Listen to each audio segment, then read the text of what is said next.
Good morning students, मैं यश Husaini BSc second year की physics class में आपका स्वागत करता हूं। आज की क्लास में हम डिस्कस करने वाले हैं आरसी फेज शिफ्ट ऑसिलेटर के बारे में। ठीक है, और प्रीवियस क्लास में भी हम इस पर ही डिस्कस कर रहे थे। 2 पार्ट हम डिस्कस कर चुके हैं, आज इसका लास्ट पार्ट है आरसी दोलित्र के बारे में। तो देखो, लास्ट क्लास में हमने एक मैट्रिक्स बनाई थी, तो सबसे पहले हम वो मैट्रिक्स बना लेते हैं और उसके आगे फिर सोल्व करते हैं।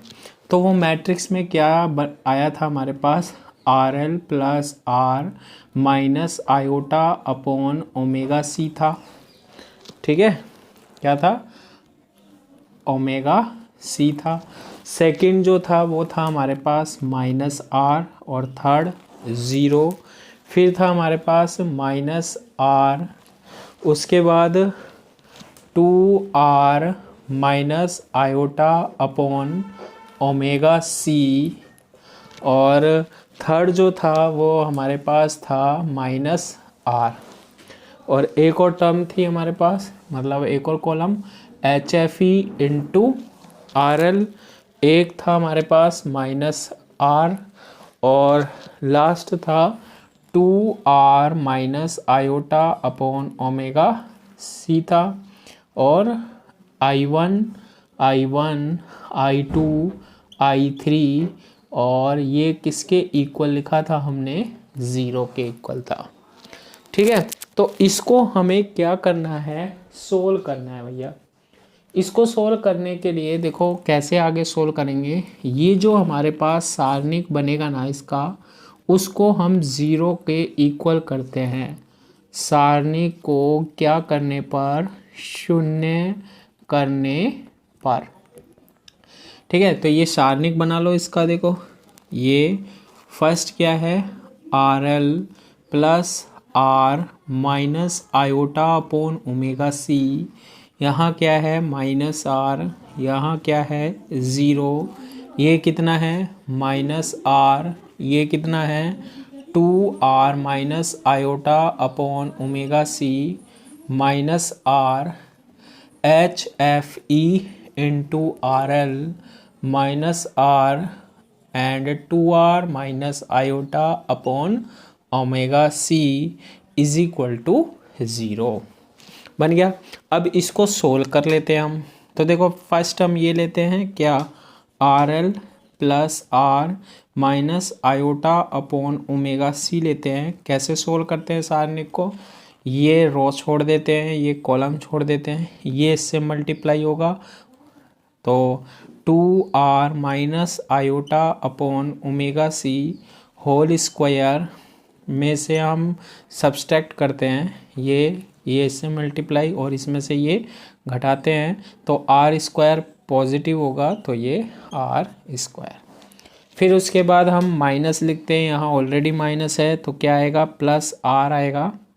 और इसको हम कैसे सोल्व करेंगे, ये कॉलम और ये रो छोड़ देते हैं, ये कॉलम और ये इससे मल्टीप्लाई, ये तो 0 हो गया, तो ये इससे मल्टीप्लाई होगा, तो क्या बन रहा है, minus R, 2r minus iota upon omega C बन रहा है। फिर तीसरा रह गया हमारे पास क्या, एच एफ ई इंटू क्या, आर एल। ये कॉलम और ये रो छोड़ देते हैं, ये इससे मल्टीप्लाई होगा, तो क्या बन गया, आर स्क्वायर, बाकी ये तो 0 हो जाएगा। तो सिंपल जो मैथमेटिक्स में आप करते हो और फिजिक्स में भी आपने 11th-12th में डिस्कस किया है को, वही सारणिक सोल्व किया है हमने। अब इसको हम सोल्व करते हैं। देखो ये जो फर्स्ट टर्म है हमारे पास, R L plus R minus iota omega C, R L plus R minus iota upon omega C, ये तो मैंने एज इट इज़ लिख रखा है। और ये a माइनस बी का होल स्क्वायर है, तो इसको हम सोल्व करते हैं। देखो a माइनस बी का होल स्क्वायर यानी a स्क्वायर, यानी कि 4r square plus B square. तो देखो प्लस कर रहे हैं, बी स्क्वायर करेंगे तो आयोटा स्क्वायर की वैल्यू कितनी होती है, -1, और ओमेगा स्क्वायर सी स्क्वायर, तो प्लस करने पर भी ये क्या आएगा, omega square into C square. ठीक है। बी का स्क्वायर करो, ए ये है बी ये है, iota square upon omega square C square, लेकिन आयोटा स्क्वायर की वैल्यू कितनी होती है -1, तो ये -1 बन जाएगा। फिर आएगा -2ab होता है, तो 2 तो आएगा ही और 2 से मल्टीप्लाई होगा तो 4r बनेगा, और b से भी मल्टीप्लाई करना पड़ेगा तो आयोटा अपॉन ओमेगा सी बन जाएगा। ठीक है, माइनस क्या है आर स्क्वायर, तो यहाँ पर हम लिखेंगे माइनस क्या आर स्क्वायर बन जाएगा। R L plus R minus iota upon omega C is equal to 4r square minus 1 upon omega square C square minus 4r iota upon omega C minus R square. फिर इसको हम solve करते हैं। देखो r को r से multiply करेंगे, negative sign आएगा, है ना, तो माइनस क्या बन रहा है आर स्क्वायर बन रहा है, और ये बन रहा है 2r minus iota omega C से मल्टीप्लाई है, 2r minus iota upon omega C से क्या है मल्टीप्लाई, और प्लस है H F E plus H F E into R L और इंटू क्या R square is equal to 0। ठीक है, तो इस तरीके से हम इसको सोल्व कर लेते हैं। और भी हम सिंपल बना सकते हैं इसको। देखो R L plus R minus iota upon omega C बन रहा है, बिल्कुल बन रहा है।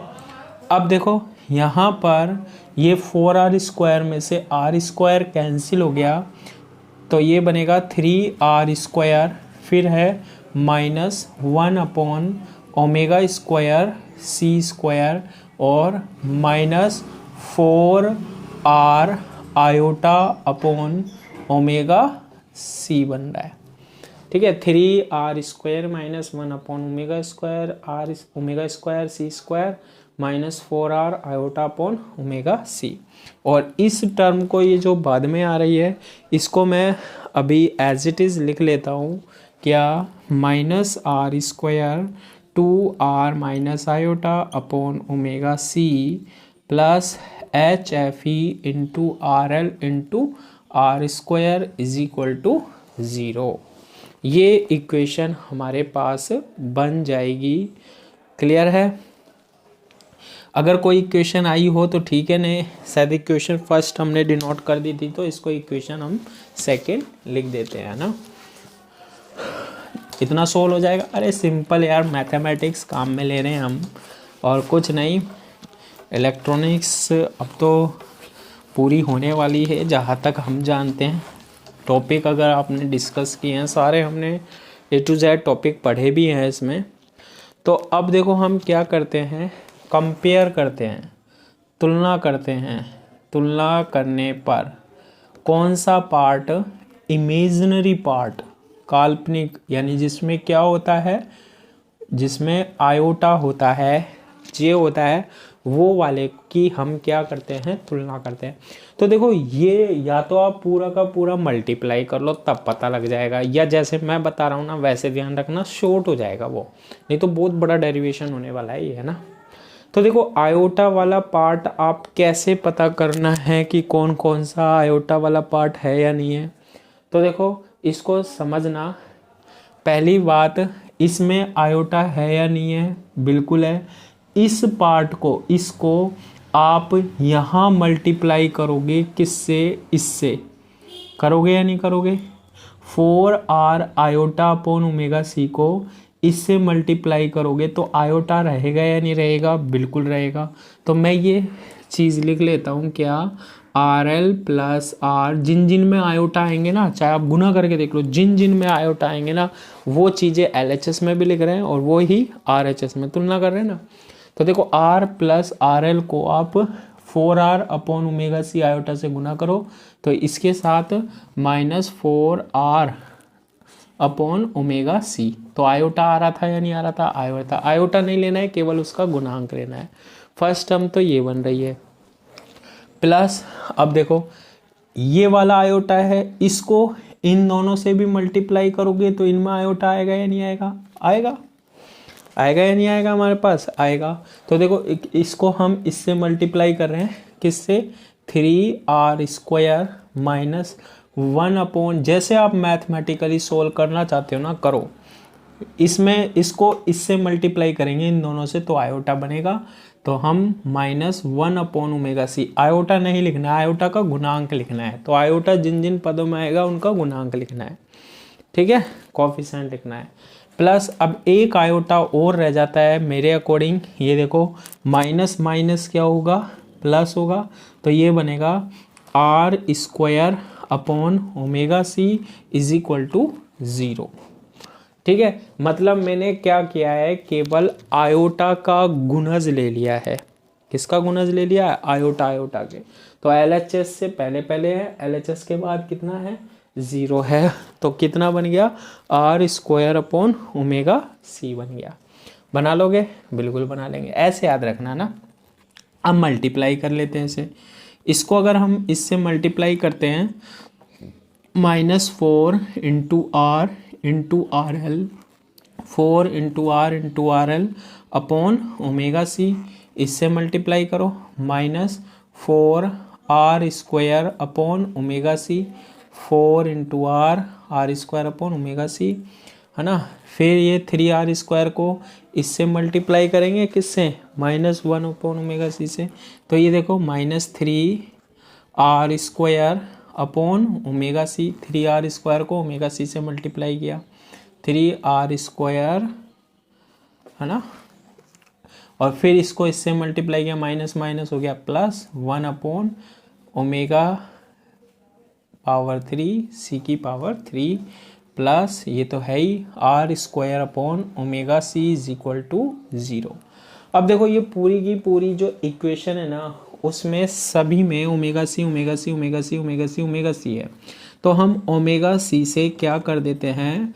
मल्टीप्लाई कर देते हैं, गुना कर देते हैं पूरी इक्वेशन को, है ना।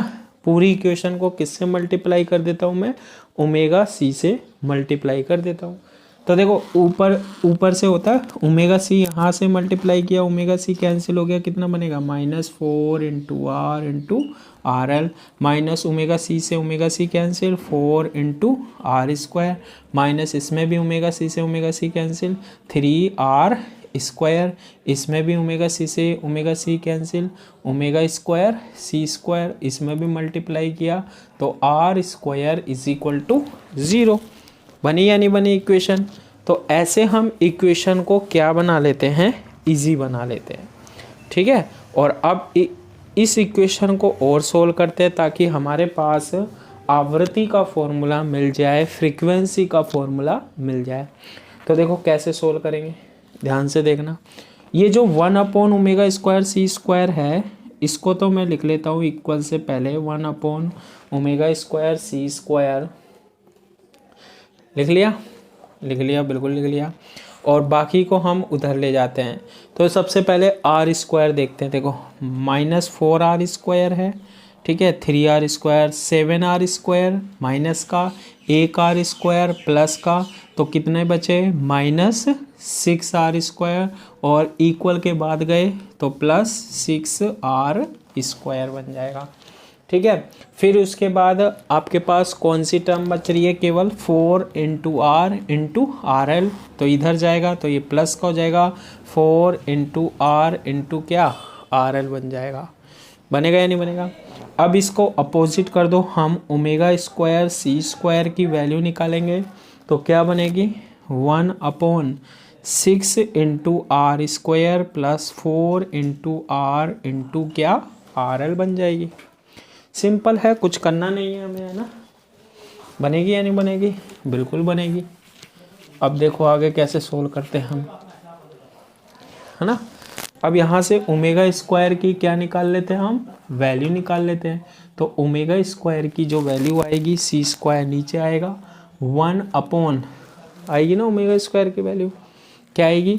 c² और ब्रैकेट में 6 × r² प्लस 4 × r × RL। ये देखो ये जो इक्वेशन है ना, ये वाली इक्वेशन, मैं इसको ऐसे ब्रैकेट में लिख रहा हूँ, इसको मैं आगे काम में लूँगा, है ना। तो ये आ जाएगा, तो यहाँ से हम किसकी वैल्यू निकाल सकते हैं? ओमेगा की। ओमेगा की वैल्यू क्या आएगी? 1/ इसका क्या ले लेंगे? रूट, तो ये बनेगा c, और ये रूट में 6r² plus 4 into R into R L. Omega is equal to क्या होता है 2πf। तो देखो यहाँ ओमेगा की जगह 2πf रखूँगा मैं, तो यहाँ से f की वैल्यू बन जाएगी 2πf इज इक्वल टू क्या आएगा 1/c into 6r² plus 4 into R into क्या आर एल। बनेगा या नहीं बनेगा? बिल्कुल बनेगा। देखो ये इक्वेशन 2 मैं अभी नहीं मिटा रहा क्योंकि ये आगे काम में आएगी, और एक ये इक्वेशन भी काम में आएगी। ओमेगा² c² इज इक्वल टू कितना आया है हमारे पास 6r² plus 4 into R into R L. ठीक है, तो 2πf की वैल्यू बन गई हमारे पास, यहाँ तक बन गई ना। ठीक है, अब ये जब 2πf की आपकी वैल्यू बन जाएगी ना, 2πf की वैल्यू जब बन जाएगी ना, तो यहाँ से हम आवृत्ति का फॉर्मूला बना सकते हैं, फ्रीक्वेंसी का फॉर्मूला बना सकते हैं। क्या आएगी f is equal to 1/2πc और रूट क्या 6 into r² plus 4 into R into R L. तो ये किसकी वैल्यू आ गई हमारे पास? f की वैल्यू आ गई, फ्रीक्वेंसी निकल गई, आवृत्ति निकल गई। अब देखो इसमें एक मैं कंडीशन और लगाता हूँ, क्या कि यदि r की वैल्यू किसके इक्वल हो RL के, तो f is equal to 1/2πc root, तो यहाँ पर r की वैल्यू किसके इक्वल लिखनी है हमें? RL के इक्वल लिखनी है हमें। ठीक है, तो यानी कि 6r² plus 4 into are, RL की जगह भी क्या लिख सकते हैं हम? r लिख सकते हैं। तो f is equal to 1/2πc, और ये देखो 6r² plus 4r into r², तो ये कितना बनेगा 10r² बनेगा। तो f इज इक्वल टू बनेगा हमारे पास 2πc, r² रूट से बाहर आएगा r और रूट 10। तो ये हमारे पास किसका फॉर्मूला होता है? आवृत्ति का फॉर्मूला होता है f is equal to 1/2πRC root 10। तो आपको कुछ भी प्रूव करा सकता है, अगर एग्ज़ाम में बोलता है आपके पास कि इतना आपको सोल्व करना है, तो आप यहाँ तक सोल्व करो। ठीक है, अगर इसके अलावा आपसे वो बोलता है कि बार्कहाउज़न कसौटी के लिए प्रतिबंध निकालो, ठीक है, सतह उत्तेजन के लिए प्रतिबंध निकालो, कंडीशन लगाओ, तो उसके लिए हम क्या करते हैं? देखो इतना हो जाएगा सोल्व, बिल्कुल हो जाएगा। अब देखो आगे, ठीक है, इतना तो आप सोल्व कर ही लोगे। ये हमने f की वैल्यू फाइंड आउट कर ही ली है ना। अब देखो ये जो हमारे पास इक्वेशन 2 आई है ना, इसके वास्तविक भागों की तुलना करते हैं हम, वास्तविक भागों की। अब आपको पता लग नहीं रहा कि सर वास्तविक भाग कब होंगे, तो जिसमें आयोटा नहीं आएगा ना वो वास्तविक भाग है, जिसमें आयोटा आ गया वो इमेजिनरी है, काल्पनिक है ना। अब देखो इसमें मैंने आयोटा निकालने का तरीका, या तो आप सारों को गुना कर लो तब पता लग जाएगा, तो इतना दिमाग क्यों लगाना है? मैं सीधा बता रहा हूँ ना कि कैसे आप पहचानोगे इक्वेशन में, वैसे पहचान लेना बस। क्लियर है? तो अब मैं वास्तविक भाग जो है वो निकाल रहा हूँ। देखो ये इसका क्या है? वास्तविक भाग है ये वाला, ठीक है, और ये इसका वास्तविक भाग है। तो जब आप इसको इससे मल्टीप्लाई करोगे तो वास्तविक भाग ही आएगा ना। पहले आयोटा वाला ले लिया था मैंने, तो क्या बनेगा? देखो RL प्लस R है, ठीक है, बिल्कुल सर। इसको इससे मल्टीप्लाई करो, 3r² माइनस 1/ω² c²। अब आप कहोगे सर RL प्लस R को हम बाकी से भी करेंगे तो फिर उसमें आयोटा आ जाएगा, वो नहीं लेना है। ठीक है, तो RL प्लस R को केवल किससे मल्टीप्लाई किया? 3r² माइनस 1/ω² r² से। RL प्लस R को इससे करोगे तो फिर आपके पास आयोटा आ जाएगा। अब क्या बच रहा है? Iota upon omega C. Iota upon omega C को इन दोनों से करोगे तो आयोटा आ जाएगा। ये नहीं करना है, आयोटा अपॉन सी को इससे मल्टीप्लाई करो, तो देखो माइनस माइनस क्या हो गया? प्लस। ठीक है भाई प्लस, लेकिन इसमें भी आयोटा, इसमें भी आयोटा, तो आयोटा स्क्वायर का मान होता है -1, यानी आयोटा हट गया तो फिर क्या बनेगा माइनस। अब क्या क्या बचेगा देखो, इसको और इससे मल्टीप्लाई किया है, ऊपर बच रहा है 4r, ऊपर 4r अपॉन यहाँ नीचे ओमेगा सी और ये ओमेगा सी, तो क्या बन गया हमारे पास ओमेगा स्क्वायर सी स्क्वायर बन गया, ओमेगा स्क्वायर इंटू क्या बन गया हमारे पास सी आर बन गया। देखो फिर सुन लो, आप मल्टीप्लाई करो ना, ये वास्तविक पार्ट ले लेना और ये इमेजिनरी पार्ट ले लेना, ये वास्तविक पार्ट ले लेना और ये इमेजिनरी। पहले वास्तविक पार्ट को इधर इन दोनों से, इससे और इससे मल्टीप्लाई कर लेना, फिर इमेजिनरी को इससे और इससे, तो अपने आप जब गुना करोगे आपको पता लग जाएगा।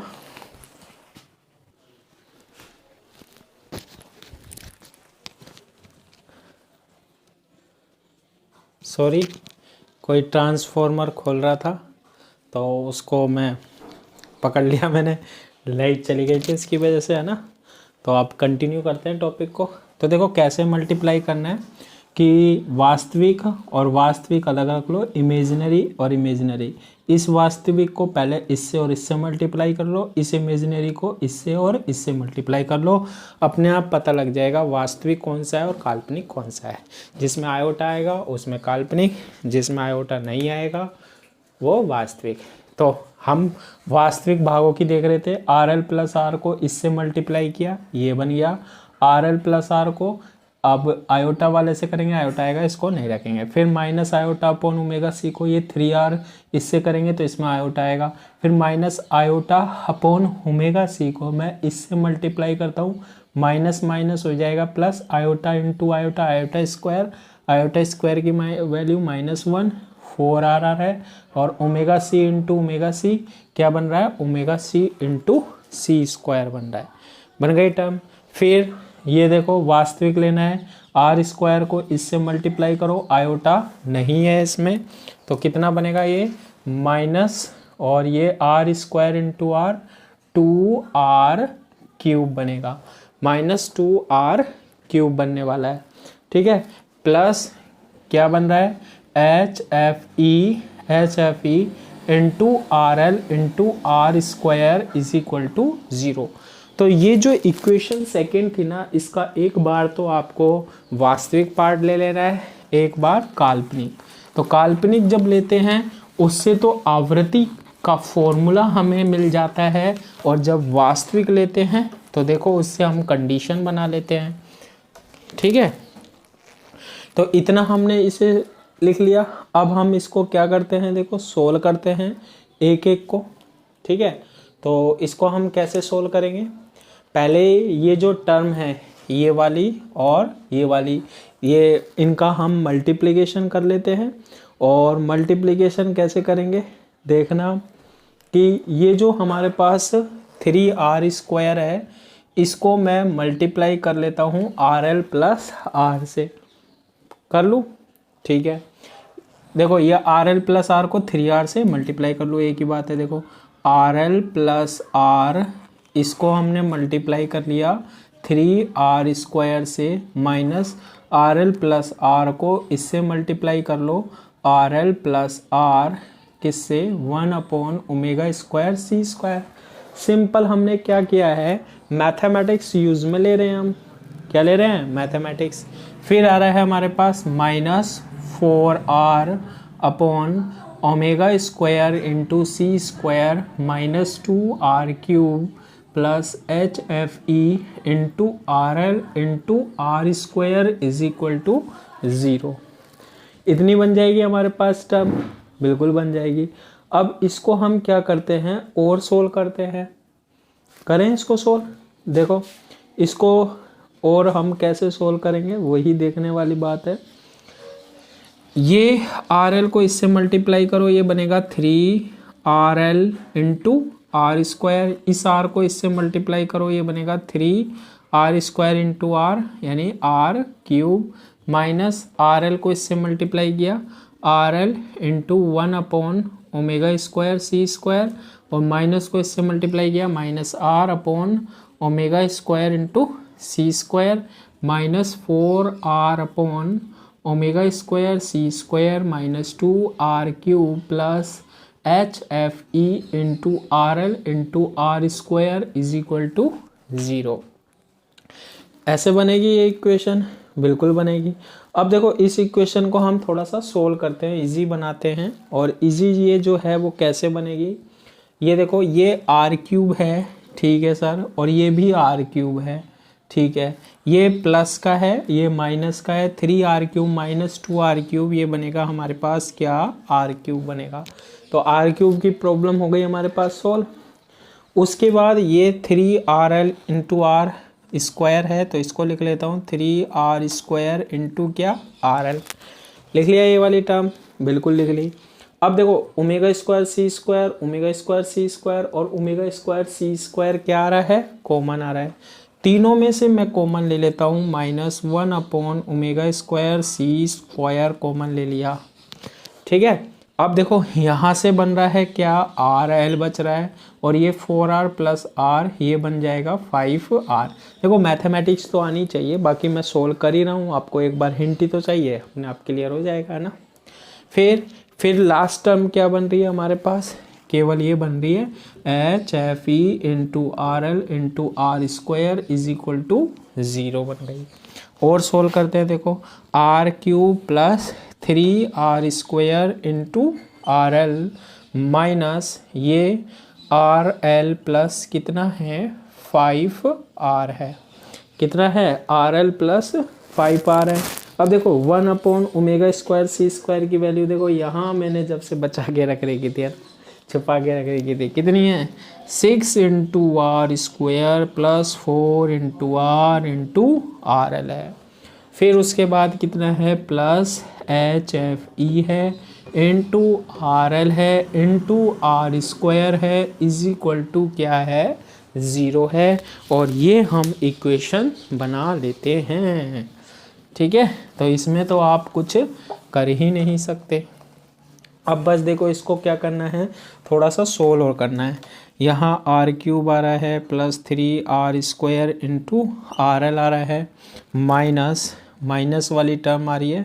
तो देखो 6r स्क्वायर को RL से मल्टीप्लाई करेंगे, माइनस से मल्टीप्लाई होगी हर टर्म, 6r स्क्वायर को इससे मल्टीप्लाई करो, कितना बनेगा, 6 into R square into RL। फिर 6 को इससे मल्टीप्लाई करो तो -6 इंटू 5 ये बनेगा 30, और R स्क्वायर इंटू R यानी r³ बनेगा। फिर 4 इंटू RL को इससे मल्टीप्लाई करो तो ये बनेगा -4 into R into RL square बन जाएगा। कितना बन जाएगा हमारे पास, RL स्क्वायर बन जाएगा, ठीक है।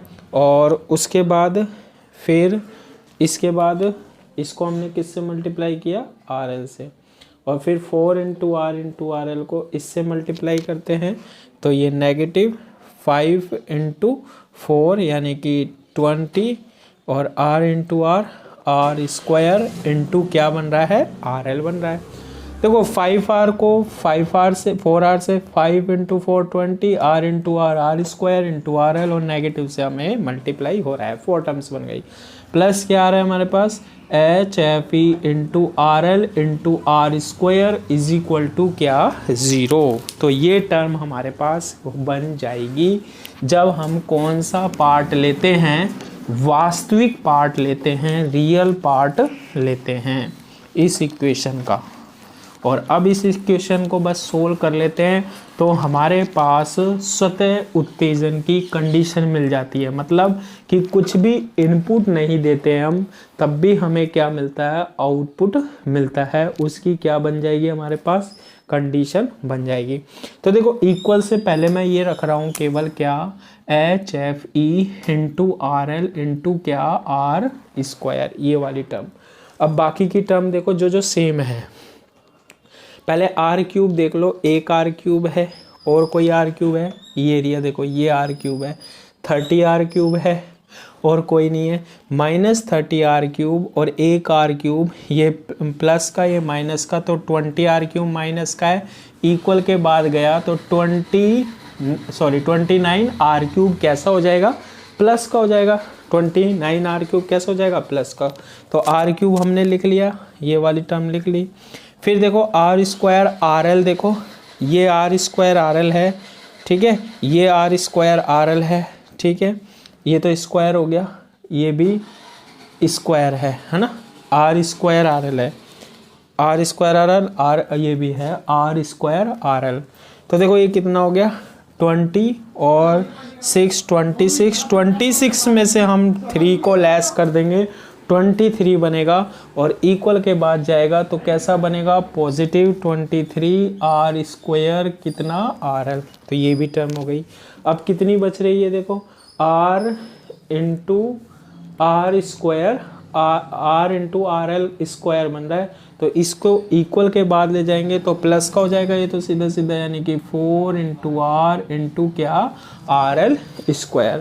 तो ये हमारे पास क्या बन जाएगी, इक्वेशन बन जाएगी HF into RL into R² is equal to 29r³ plus 23r² क्या RL plus 4 into R into RL²। यहाँ से हम HFE की वैल्यू निकाल लेते हैं। HFE की वैल्यू क्या आएगी 29r³ और RL इंटू R² से डिवाइड कर देंगे, 23r² RL और किससे RL इंटू R² से डिवाइड कर देंगे और फिर यहाँ आएगा 4 इंटू R इंटू RL² और RL इंटू R² से डिवाइड कर देंगे। कर दिया। अब जब इसको हम इससे डिवाइड कर देंगे ना तो क्या बनेगा देखो HFE की वैल्यू बनेगी 29r, तो ये बनेगा 29 यहाँ R² या R³ ये R अपॉन क्या RL प्लस R² से R² RL से RL, ये तो बन रहा है सीधा सीधा 23 और ये RL से एक RL कैंसिल और एक R से एक R कैंसिल, तो 4 इंटू RL अपॉन R बन जाएगी। ये हमारे पास किसकी वैल्यू निकली आएगी, HFE की वैल्यू निकली आएगी। ठीक है, ये हमारे पास क्या है पोषित दोलन की कंडीशन होती है। पोषित दोलन का मतलब होता है कि हमारे पास निर्गत मिल रहा है, ठीक है, आउटपुट मिलता रहता है हमारे पास। इसमें एक कंडीशन लगाते हैं, यदि R की वैल्यू RL के इक्वल हो तो HFE कितना होगा 29R, RL की जगह भी R लिख सकते हैं, 23 प्लस 4 RL की जगह भी R से R कैंसिल, R से R कैंसिल, तो HFE इज इक्वल टू 29 और 23 कितना हुआ हमारे पास, ये हो जाएगा हमारे और प्लस 4, तो ये टोटल मिलकर बन रहा है 56 बन रहा है और 6 और 2 2 4 है 56 बन रहा है। ये कंडीशन होती है। और सतह उत्तेजन की कंडीशन क्या होती है, सतह उत्तेजन की कंडीशन क्या होती है कि HFE is greater than equal to होना चाहिए किससे 56 से। तो हमें निवेश नहीं देना पड़ता है 2 लीटर में और क्या मिलता है, आउटपुट मिलता रहता है, निर्गत मिलता रहता है। तो इस तरीके से ये डेरिवेशन को हमें सोल्व करना होगा। और ये हमारा कौन सा ऑसिलेटर है, RC ऑसिलेटर है। बुक में बहुत डायरेक्ट लिख रखा है तो आप सोल्व नहीं कर सकते इजीली, है ना। तो अगर आप ये स्टेप बाय स्टेप सोल्व करते हो क्लास देखने के बाद तो डेफिनेटली सोल्व होने वाला है। और अगर फिर भी सोल्व नहीं होता है तो आप कमेंट कर सकते हो, मैं नेक्स्ट क्लास में आपको बता सकता हूँ। क्लियर है। तो आज की क्लास के लिए इतना ही। Thank you.